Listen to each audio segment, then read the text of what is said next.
नमस्कार दोस्तों, राधे राधे, जय श्री कृष्णा। कैसे हैं आप सभी।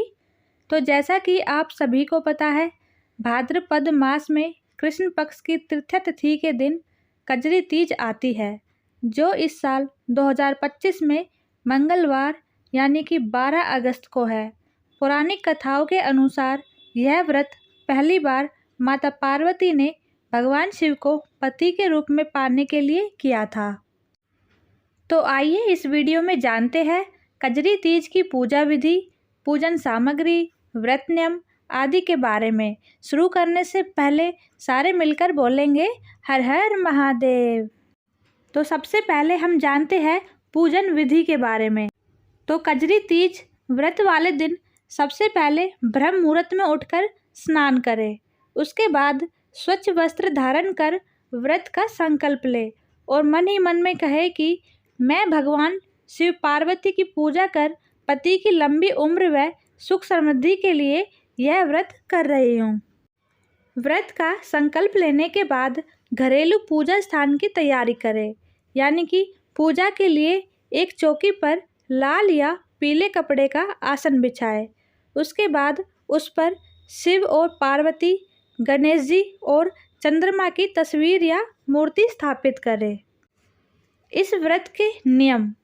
तो महिलाएं दिन भर निराहार यानी कि बिना अन्न और जल के या फलाहार रहकर व्रत करती है।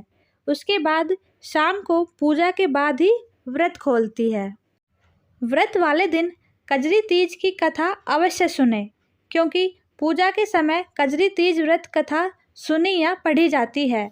इसके बिना व्रत अधूरा माना जाता है। कथा सुनने के बाद कजरी तीज माता की जय का कीर्तन करें। अब सवाल उठता है कि कजरी तीज व्रत की पूजन विधि में क्या क्या पूजन सामग्री लगती है।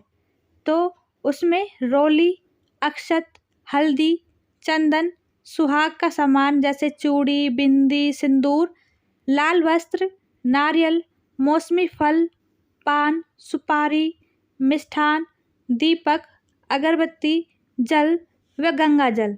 हमें पूजा के समय इन पूजन सामग्री को शामिल करना चाहिए। पूजन सामग्री रखने के बाद सबसे पहले गणेश जी का पूजन कर उन्हें मोदक या लड्डू अर्पित करें। उसके बाद शिव और पार्वती का पूजन करें। उस पर जल, दूध, दही, शहद से अभिषेक करें। उसके बाद चंद्रमा को अर्घ्य देना विशेष महत्व रखता है। अब सवाल उठता है कि चंद्र अर्घ्य कैसे दें।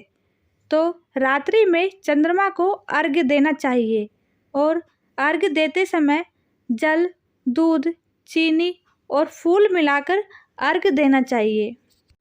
चंद्रमा को अर्घ्य देने के बाद चंद्रमा से परिवार की खुशहाली और पति की दीर्घायु का आशीर्वाद मांगना चाहिए। चंद्र अर्घ्य के बाद आरती करें और उसके बाद प्रसाद ग्रहण कर व्रत खोलें।